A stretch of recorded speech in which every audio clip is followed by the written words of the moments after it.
Hello, everybody. I'm waiting for a couple more minutes so we can get started. Today, we are going to talk about CI/CD for serverless applications. This is quite a deep dive talk, so I hope you enjoy it.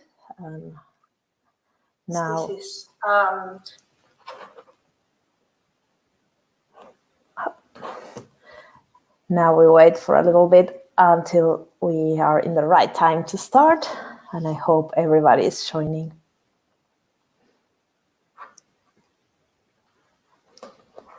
If you have any questions during the presentation, I will not be able to see them right away, but at the end of the presentation, I will be taking any questions, so feel free to ask. If the question is too specific and I'm not ready to answer, or is too specific that it's not really worth it to answer here, please ask me on Twitter. I always have my messages open, and I'm very happy to answer any questions and to talk to you guys directly there. So that's something to have in mind when the questions time comes.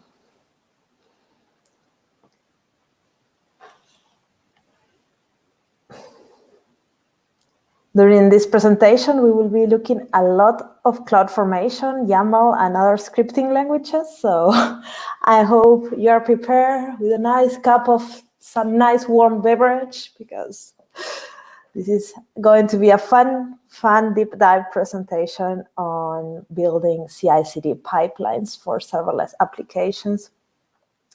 We are covering the whole release process, so I think now we are on the right time to start.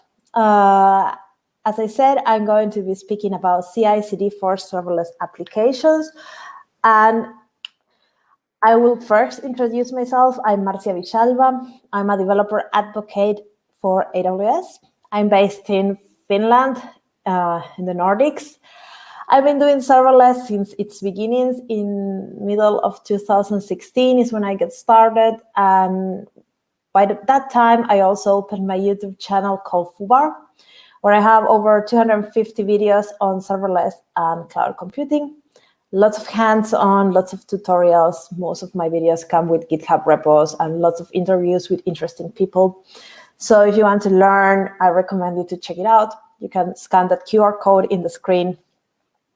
Also, if you follow me in Twitter, there I will let you know when new things are happening, all events that me and my colleagues are attending, and things in the serverless space that are relevant. And also, as I said, my messages in Twitter are open, so I'm happy to connect with you if you have any questions. So the agenda for today is our release process, the release process of software, in this case, serverless software. We have the 4 stages. We can have as many as we want, but these are the 4 basic stages: the source, build, test, and production. And each of these stages will be one part of our presentation today. In the source, in general, is where we check in the code, like Java files or JavaScript files or whatever. We do the code reviews, the peer reviews, how you like to call them. And then, in the best case scenario, we never see our code again. When it goes to the build phase, our code will compile, the packages will get created, all the artifacts will come to be, and we also will perform some linting, unit tests, and things like that. In the test phase, we are doing our integration tests, load testing, UI testing, security testing, performance testing, whatever you need a deployed environments to test in. And finally, in production, we are deploying to production environments, and we are monitoring the code and make sure that we can detect errors quickly. So these are like what we expect to do in each of the stages. If we have an automated source and build, will we have continuous integration? The optimal thing to have is continuous delivery or continuous deployment. The difference between continuous delivery and continuous deployment is that when you have continuous delivery, before going to production, you have to have a manual approval, a human saying, hey, this is right. And in continuous deployment, you just go to production automatically. Both of these, I think, are fine, and they are great because you automated most of the work out from humans and from human errors.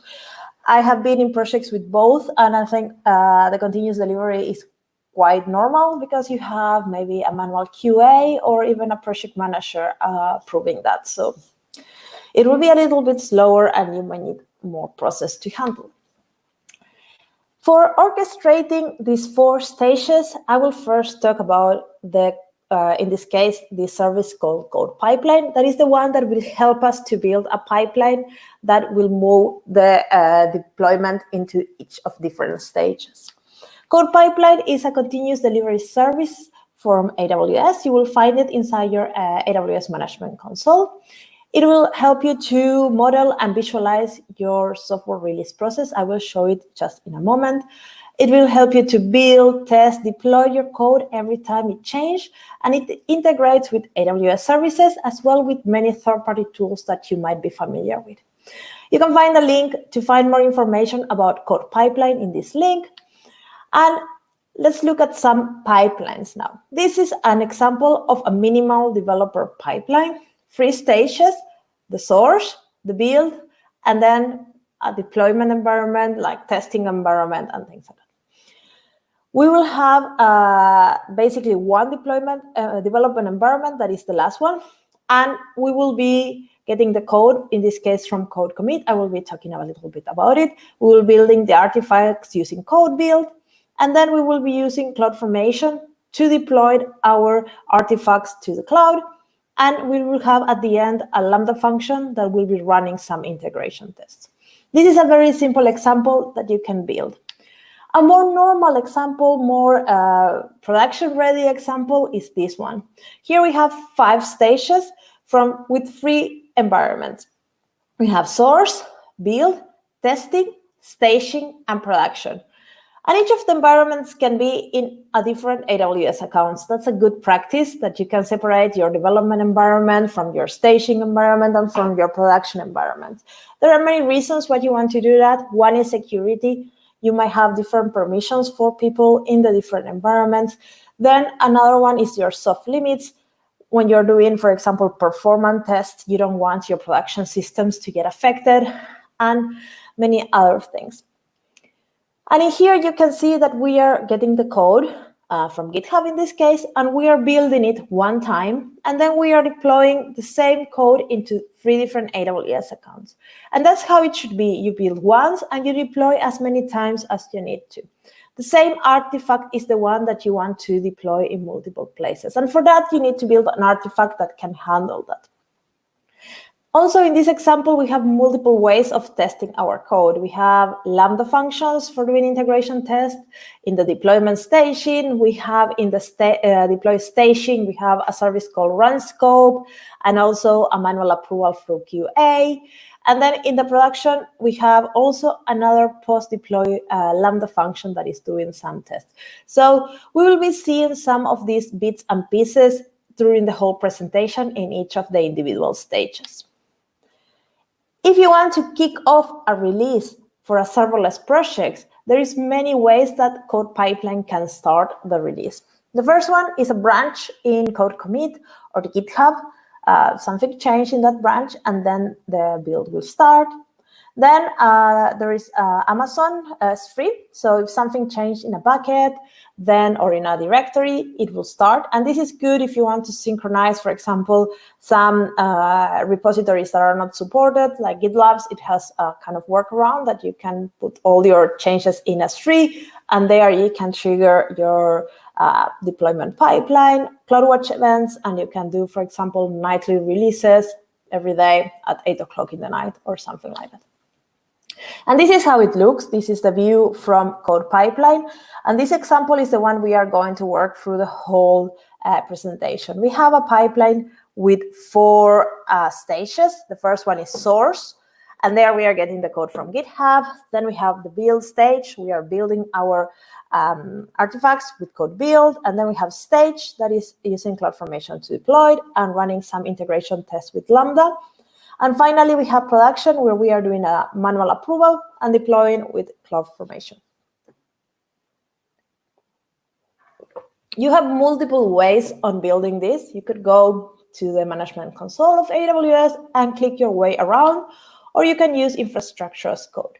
I will show you how to build this with infrastructure as code. But first, we need to understand the different components that there are in an AWS code pipeline. The first one is the stage. In this case, we have 3 stages, and each stage has a name and actions.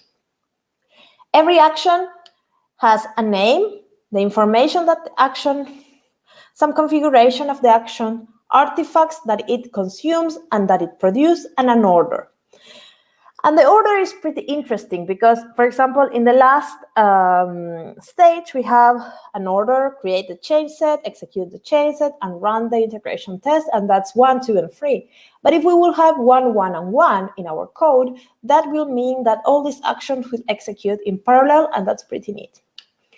This is how we define an action in CloudFormation. Well, this is how we define the whole stage in CloudFormation. And you will see when I show you the YAML code, we can do this with JSON if you like to. The documentation is available in both, but I will show you with JSON. It's less curly brackets. It makes my life clear. So here we will see that we have the stage with a name, in this case source, and then one action that is the source code repo. And in here, basically what we are doing is getting the code from a GitHub repository with a GitHub user and a token. And this is all configured in a parameter inside the parameter store. And you can see also the artifact that is being output, that is a zip file of the code. So that artifact is going to be the input artifact in the build stage that is going to consume the source code as a zip, and it's going to produce an output artifact of its own. And we can see it now. This is our pipeline. This is the YAML. There are around 400 lines of code here. I will not show it all. I will just show you the bits that we are interested in. And here is the pipeline definitions with the 4 stages. And we will go inside of each of the stages and see how they look. So we have source, build, stage, and prod. So I just show you source. So that's something we just saw with the configuration for our pipeline to consume the source code from GitHub. And here we define the user, the repo, and the token. And these are referenced to a parameter store. And we can also define the branch if we want. I'm just putting master in here. So this is something, if you get this code, I will give you the link. You can basically just configure your own parameters and it will work, because these are just variables. The next stage is build, and for here we are using CodeBuild. I will be talking about it in just a second. And we are inputting the source and we are outputting the artifact. So that's something important to know in the build stage. For the stage, I will have 3 actions: the create change set, execute change set, and run the Lambda tests. And the first 2 are CloudFormation actions. The first one is creating the change set to be deployed in CloudFormation in the next stage. And in here, we are getting the artifact that we just built, and we are putting any variables that we need. I will show you how you can input different variables into this step, so then you can deploy the same artifacts in as many stages as you want, just changing those variables. And finally, we have the execute change set that is just running that in CloudFormation. And the last bit in this stage is the running Lambda for doing some integration tests. And I will also show you how you can code a Lambda function to execute integration tests.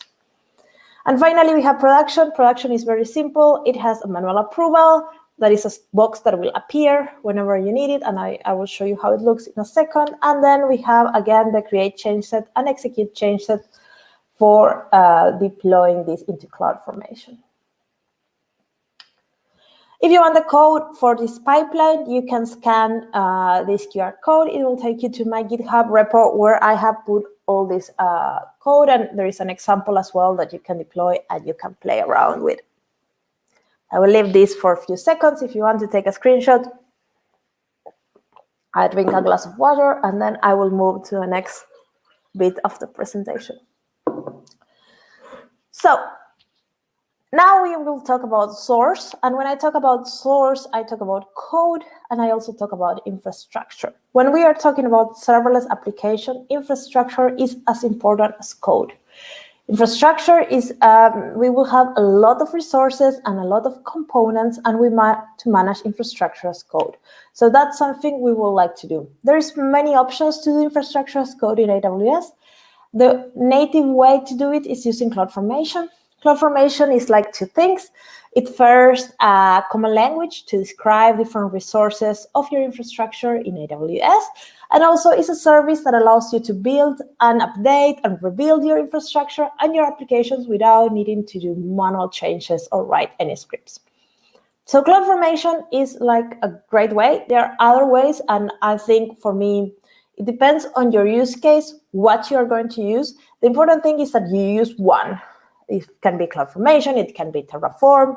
We'll talk about AWS SAM in a moment, but it could be Serverless Framework, it could be CDK. I don't think there is like right reasons to use any of these. The important thing is that you are picking one and you're not doing things from the console. Infrastructure as code is crucial for many reasons. The first one is to be able to create the same environment over and over again in your dev, in your stage, and in your production. You want to have the replicability of your infrastructure. You want to be able to tear down your infrastructure with no problem and try it and test it, and also to make sure why you did the changes. And if tomorrow somebody goes on holidays, or they get fired, or they quit, you don't lose intelligence with people. So you want to have infrastructure as code. As I said, I will be talking about SAM. SAM is a great tool for building serverless applications. It's a framework for building serverless applications. It's built on top of CloudFormation, and it provides a lot of shorthand syntax to express things that are common to serverless functions, API, databases, event source mapping.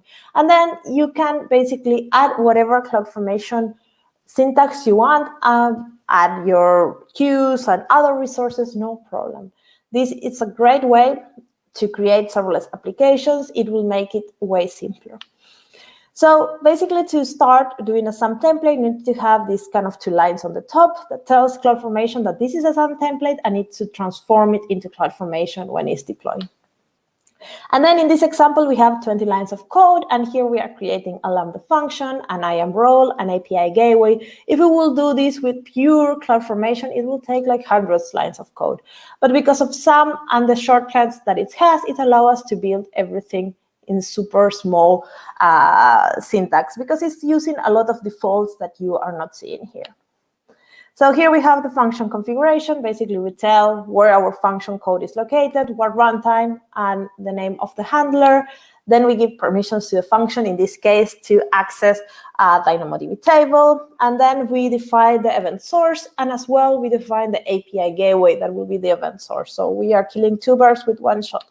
And finally, with two lines, we define a DynamoDB table with 5 read and write units with my simple table resource name. You could use a normal Dynamo table, CloudFormation template there, and it will work as fine. That's how, in general, I create my tables.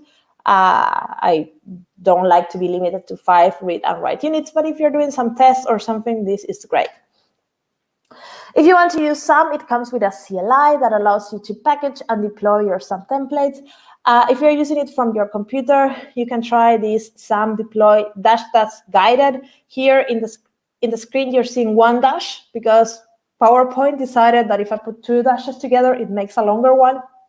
But it's 2 dashes and then guided, and this will guide you through the deployment process and how you can configure it. When we are using this in CodeBuild, we will be using the normal SAM, and I will show it in a second, the script that you're going to build. But this is very, very handy. Also, SAM comes with some nice functionality inside the template. For example, we have the globals that allows you not to repeat the same information over and over again in your functions. So if all the functions are using Node.js, why to put it in all the functions? Remove code, make it smaller, make it clearer. The same with the memory size, the timeout, tracing active, and other things.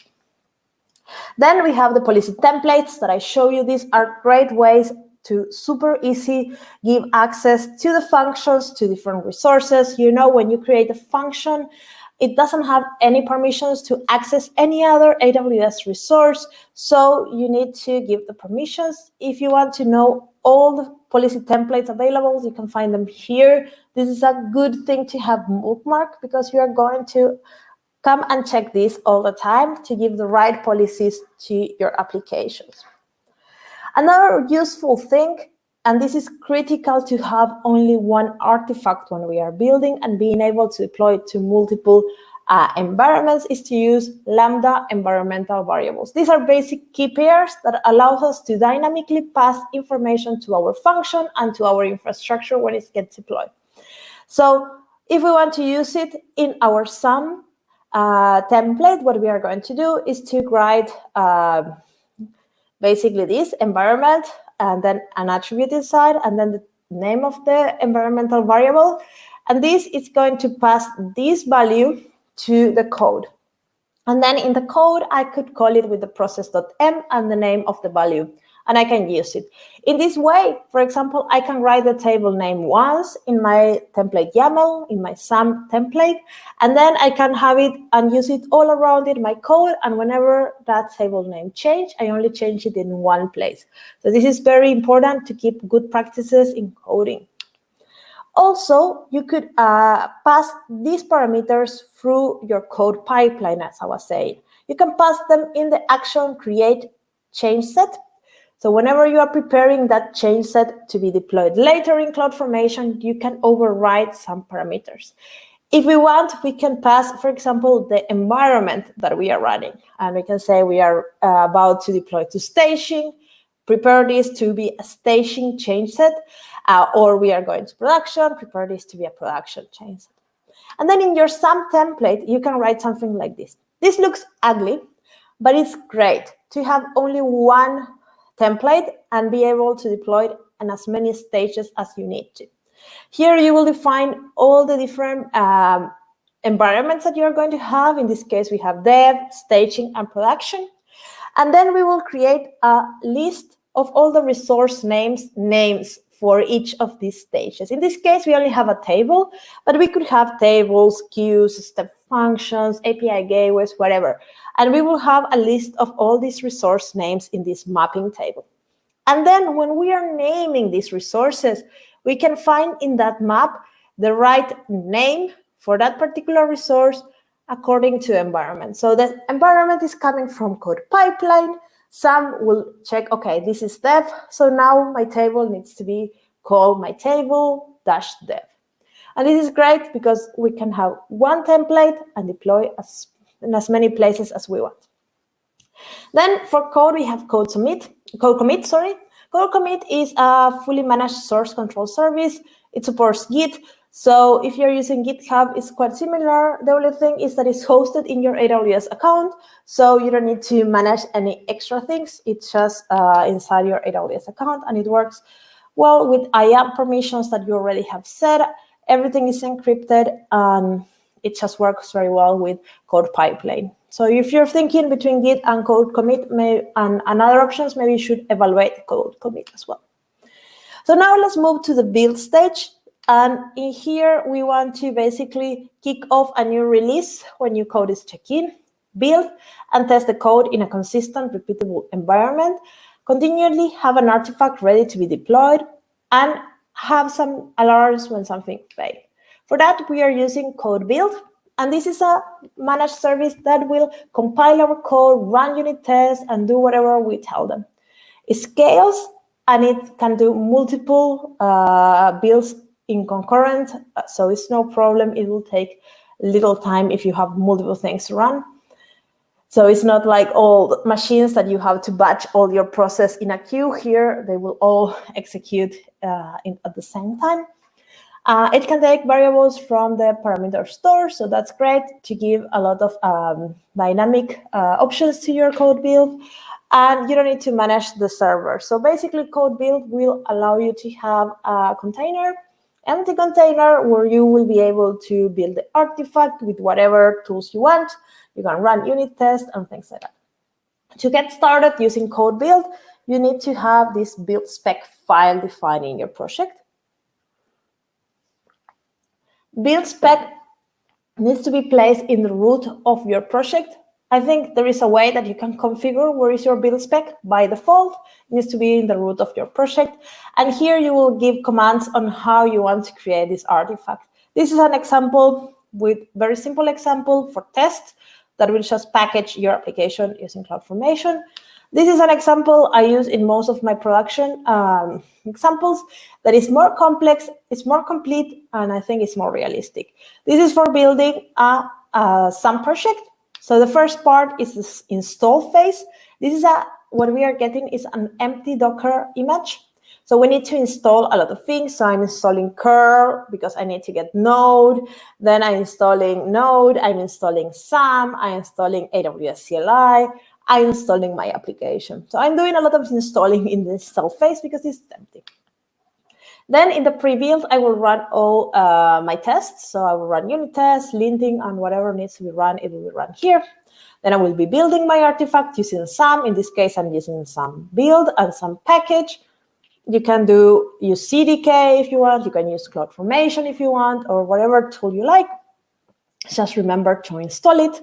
And then after the build, you can send notifications if something fails, or you can do some tagging in your project. Whatever you want, you can do it here. So you will get an artifact that this will be later used in your pipeline as the input of the chain set that we are deploying to CloudFormation.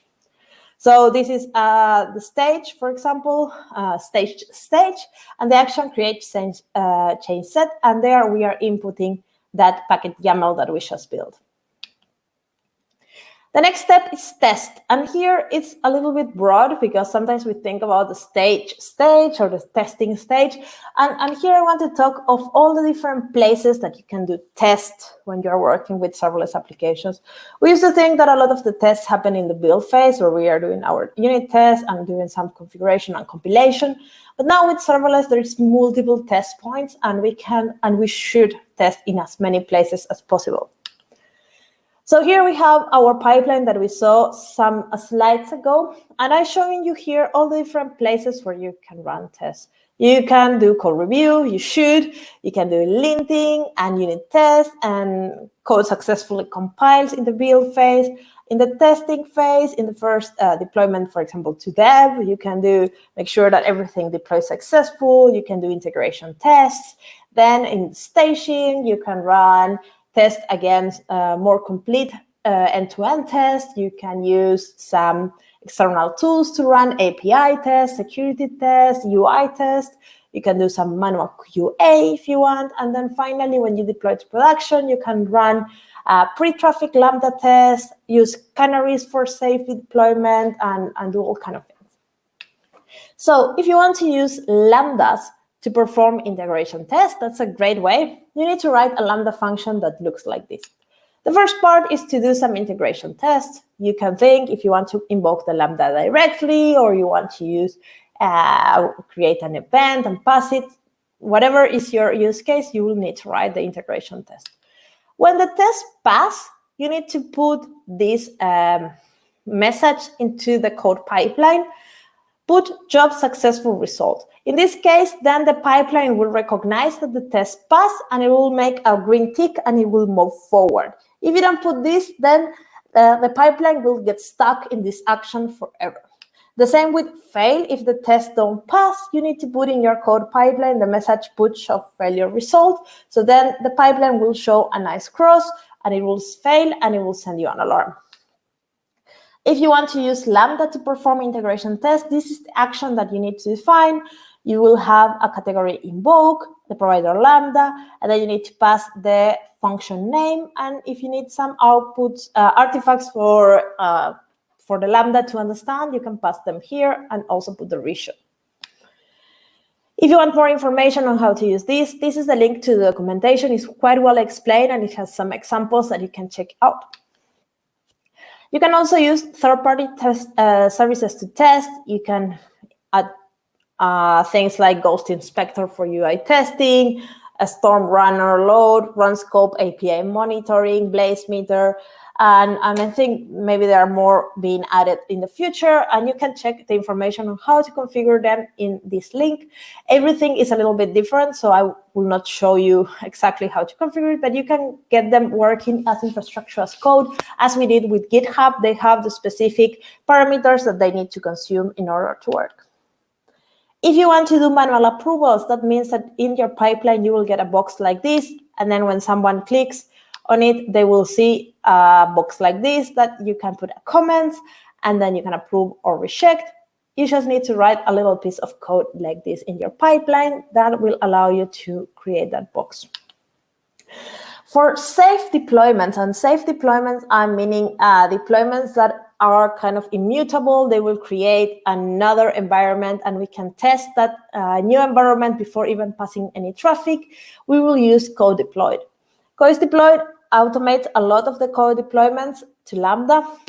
It also works with EC2, Fargate, ECS, and other services, but I will focus on Lambda.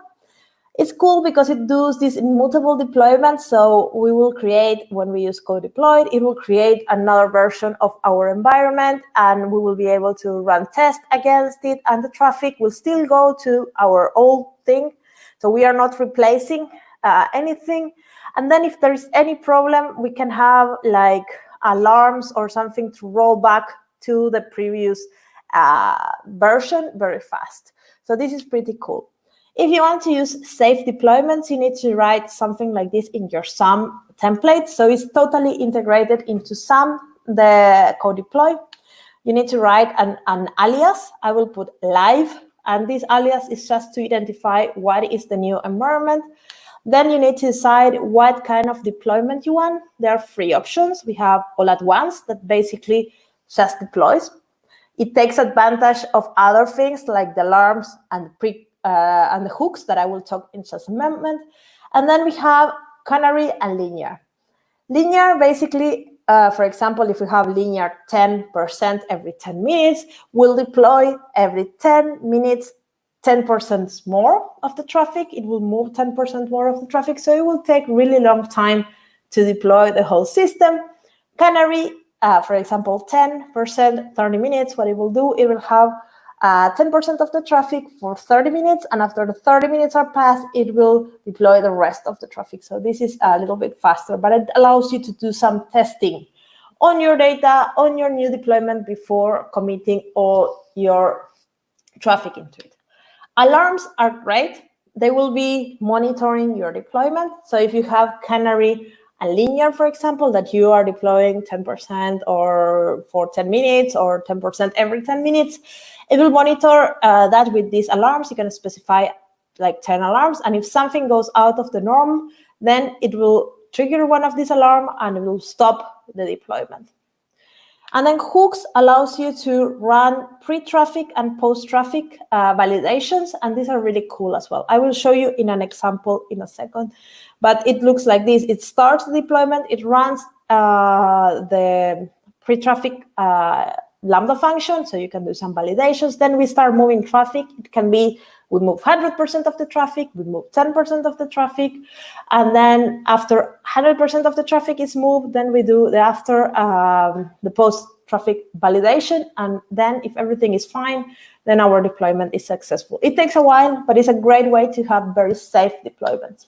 So this is the example I was saying. This is a canary deployment. We are deploying 10% of the traffic, and then after a certain amount of time, we deploy the rest. We have an API gateway that is sending 100% of the traffic to the version 1 of our code. And then we deploy the version 2 of our code, and we will run, before passing any traffic, the pre-traffic validation hook. If everything goes well, then we start passing 10% of the traffic for 10 minutes, and if there is an alarm, we roll back. If there is not alarm, we move 100% of the traffic to version 2, and then we run the post-traffic hook, and we complete the deployment. This is how it looks in the console. We have one deployment in progress. It's a canary deployment, so after 5 minutes, I think it will switch all the traffic to the replacement environment, and now it's just just doing things, and I need to speed this up. And this is how it looks when it's passing all the traffic. So it will move all the traffic to the replacement, and then it will run the post validation, and then it's kind of done the deployment and everything shows green. If there is any problem, it will just stop the deployment and it will stay with the previous version of the code. And finally, we have the production. And in the production is when we want to deploy new changes to the production without impacting any customers. And we want to increase the deployment frequency as much as we can and reduce the amount of lead. For example, if there is a bug, we want to reduce the amount of time that it takes us to fix that bug. I already showed you how to deploy and how to do the safe deployments. Now I want to talk a little bit about monitoring and observability. I will not go into the details because that's another talk about monitoring and observability in serverless, but I think it's very important that you get familiar with CloudWatch and X-Ray. CloudWatch allows you to collect monitoring and operational data in the forms of logs, metrics, and events. It has the CloudWatch alarms that are extremely useful to keep track of your production systems, so you don't need to be looking at the dashboards all the time. Create alarms that are meaningful. And now there is the anomaly detection. So whenever something out of the norm happens, you can trigger alarms. So this is super important to have in place in production. Also, one thing that is good to enable early on in your serverless applications is X-Ray. It's not something that comes out of the box, so you need to enable tracing. And tracing is very important to have an end-to-end view of your application. So you can see a request going through all the different resources and changing during the life cycle of that request until it gets to a response. So if in a case you need to do some debugging or check what is going on in your system, you have these tools available for that. So now let's wrap up with a little bit of best practices and some extra things that I would like to show you. The first thing is how you should organize your environment. One SAM template, 3 different or more, or 2 or 3 or 4, whatever, AWS accounts, 1 for each stage.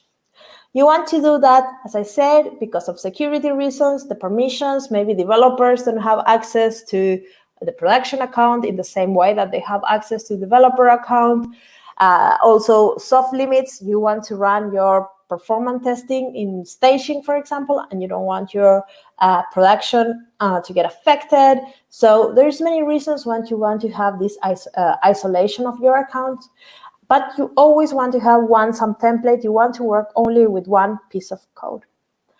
So another thing that is important is to always have your secrets stored either in your parameter store encrypted or in your secrets manager.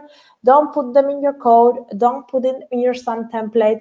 Keep them there secure in a place where nobody else outside that account can access. In each of the accounts, you will have different resources with different names, and you need to be aware of that when you are creating your SAM template and your code pipeline and all the different actions in it. One way to, also another common problem is dependencies and dependency management. And for that, there is layers. And the layers allows you to, for example, create a bundle of dependencies that all your functions or most of your functions are using and handle them all together. So you can have a team specifically, for example, managing layers. And Lambda function can have up to 5 layers. So you can have a lot of dependencies managed here. And how it works is something like this. This is the word before layers. You have your different functions that are using different libraries. And in general, they're using the same libraries over and over again. So instead of making sure that function 1, function 2, function 3, and function 4 are using the latest version of the libraries, you can put everything in a shared library called a layer and have library 1, A, and library B as different layers and manage it yourself. So tomorrow, when these functions needed, they just add this layer into their deployment. These layers need to have their own CI/CD pipeline. They are independent from the function, so that's something to have in mind. And whenever something updates in the library, a new version of this layer will get published, and the different functions need to update to the latest version of the layer. So you still need to update the libraries somehow, so it's not magical. But at least you have control on what is on each of these layers. So if you want to get started using CI/CD, there's many ways. The first one is to get a cookie cutter template. This is an example that is available on the AWS samples. You can also get the code that I showed you at the beginning. That's another kind of SAM pipeline that is available, and you can do some changes, very small changes to get started. Then if you go to Lambda function and you click in create an application, you will get out of the box a CI/CD pipeline using CodePipeline. You will get a SAM template for infrastructure as code, and everything will be there automatically. Then, this is how it looks. So if you will be able to see the CodePipeline there, and you will have the SAM template that you can clone and do whatever you want. So in this talk, we talk a lot about different things. We talk about code commit, code build, code deploy, code pipeline, X-ray, CloudWatch. We didn't talk about code start, but it kind of wraps everything around. I don't use it much, but I think these services will really help you in building a CI/CD serverless for serverless applications. This is something you need to have in place from the first day that you're thinking of building serverless applications for production. It's very hard to manage deployment of these applications when you don't have this in place from the first day. It's so easy to set up this, and then it's very easy to reuse it in multiple projects. So just go to the GitHub repo I give you at the beginning, clone that and modify it for your needs, and you will see how simple it is to get started. So thank you very much. As I said, I have my messages open in Twitter. If you have some question that I might not be able to answer now because it's too specific, I might not go into the details of very specific questions because it's very hard to do that without material or just by chatting to myself. But I'm happy to have a conversation on Twitter, so just put me a message there. Also, in my YouTube channel, I have a whole series on CI/CD. I have many, many videos because it's a topic I'm fascinated about. So you can go and watch the videos in there and also put questions in the comments. I always reply to my comments, and I like to also create content that people want to watch. So if you have something that you would like to see, let me know in there.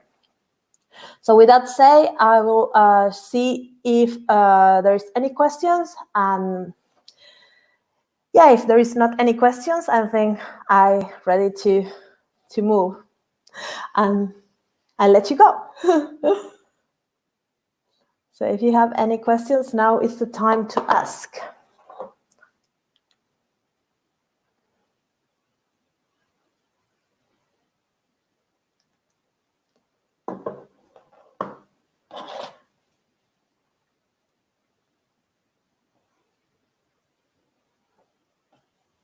So yeah, if there is not questions anymore, I will say thank you very much, everybody. I hope you have a great day and see you around. Bye-bye.